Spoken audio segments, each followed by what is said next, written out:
sensação. Então, estamos falando aqui de intuição, Sim. não estamos falando aqui de ciência neste momento, só para trazer esse destaque. Mas é que, com o impacto das emergências climáticas, tende a aumentar o estresse na população, principalmente na mais vulnerabilizada, porque a comida vai ficar mais caro, perde mais fácil a casa e os pertences que demoraram para ser comprados. As crianças vão ficar mais doentes, as pessoas vão ficar mais doentes. A gente tem já muito clara essa conexão entre o aumento principalmente do calor, e no nosso país esse talvez seja o pior impacto, né? Não o frio, mas quando aumenta o calor, qual é o impacto disso na saúde, de quantas pessoas ficam mais doentes e morrem mais. Então, aumenta o estresse dentro da família. Quando aumenta o estresse dentro da família, a gente deve ter aí uma conexão direta com o aumento de violência contra a mulher e contra a criança. Né? Com certeza, ainda mais que as crianças ficam isoladas, né?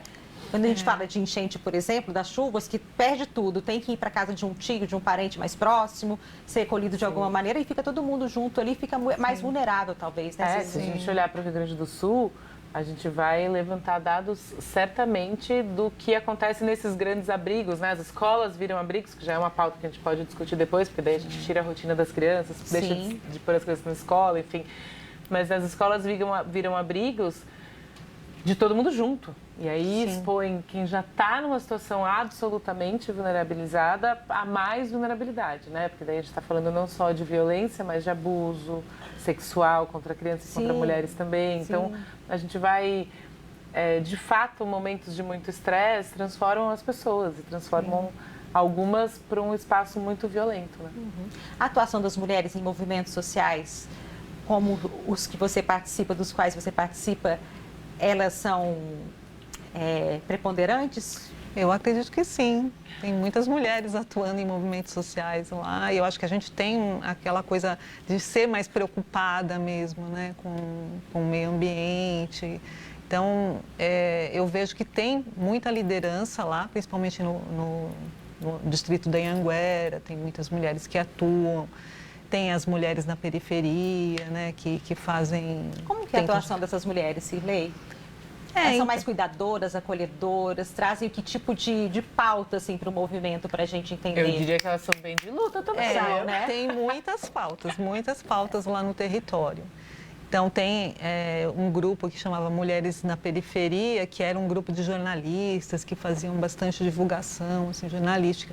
Tem esse pessoal que tenta gerar renda no território, com venda de artesanato, que eu também acho bem interessante, porque tem... Quando você chega numa certa idade, a mulher já não é mais empregada, né? Então fica mais difícil. Aí ela tenta gerar uma renda de uma outra forma. E eu acho que sempre lá eles dão esse destaque, tentam fazer isso. Eu acho, assim, tem muitas pautas lá de participação de mulheres. De um movimento, né? Eu participo de vários, né? Pronto, ela fica olhando para as outras mulheres, mas ela pode falar da vida dela. O seu papel, há quanto tempo que você está nesse envolvimento com os movimentos? Quanto que você deu o clique, assim, que precisava se envolver mesmo? Na verdade, assim, eu já... pela Igreja Católica, lá a Igreja Católica tinha uma atuação muito grande desde o início, com a teologia da libertação, era uma igreja bem atuante.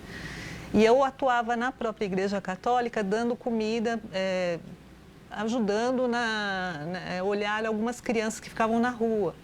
Então, eles pegavam as moças, assim, adolescentes, e falavam, vocês podem ajudar aqui? Catar piolho deles. Assim, era uma coisa bem... A gente ficava ali tentando... melhorar um pouco a vida deles, né? Um pouco. E assim, uma atuação que eu não tinha direito eu não conseguia me atentar o que eu estava fazendo ali, na verdade, né? E aí passou o tempo. Super comum entre nós mulheres. Aí passou muito tempo, eu fui estudar, eu tive assim, o privilégio de poder estudar, de poder fazer uma faculdade, e aí começar aquela coisa da vida e tal. E quando eu realmente voltei há pouco tempo atrás, foi em 2012, 2013, eu fui convidada para participar de uma disciplina que estava sendo dada em Perus, que foi a que gerou uma disciplina pela Universidade Livre Colaborativa.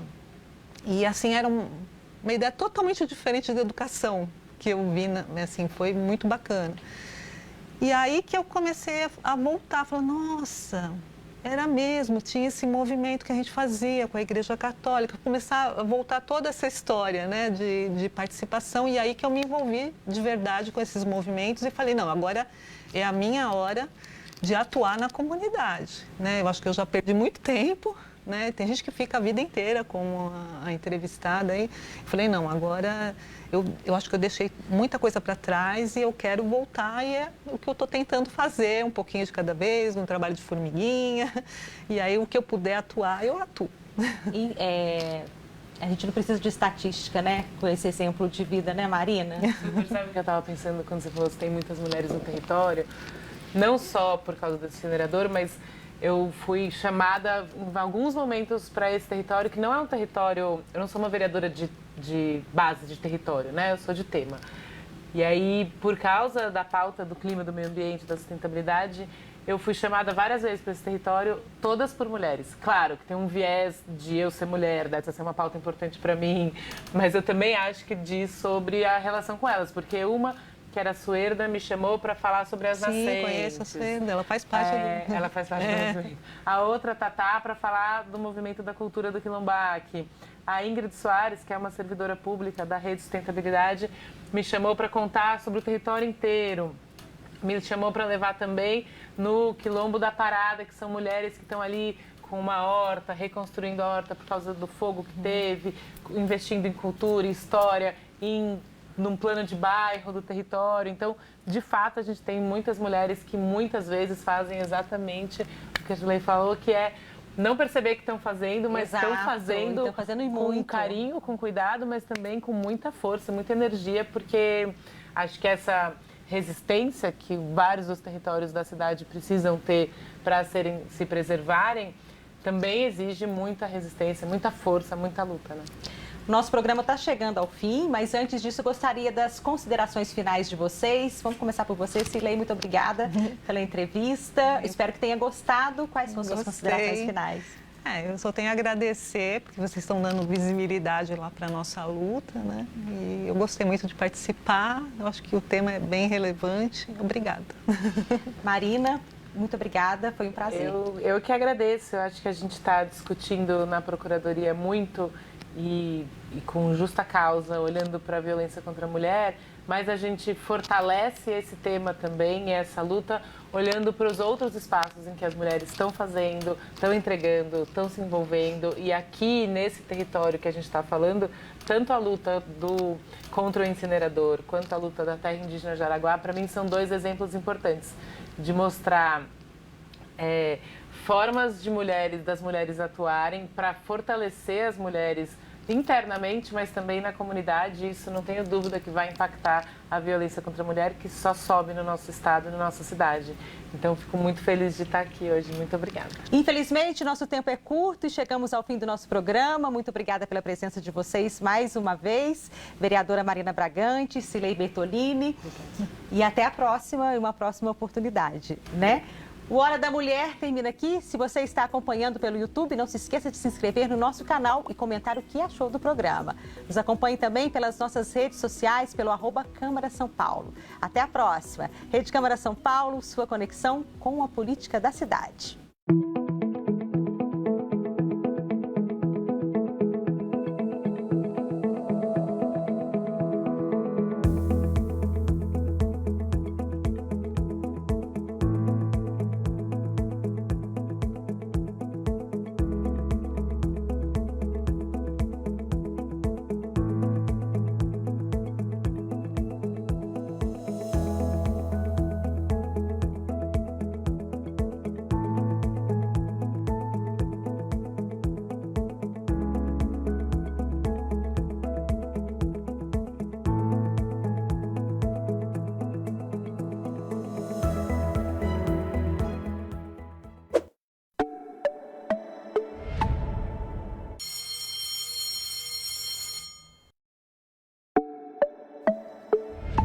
Rede Câmara São Paulo, sua conexão com a política da cidade.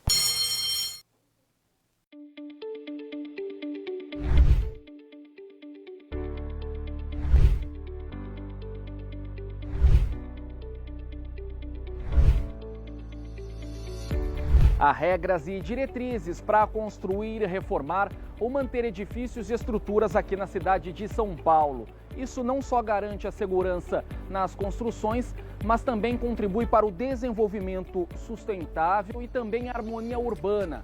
E o que a Câmara Municipal de São Paulo tem a ver com isso? Como que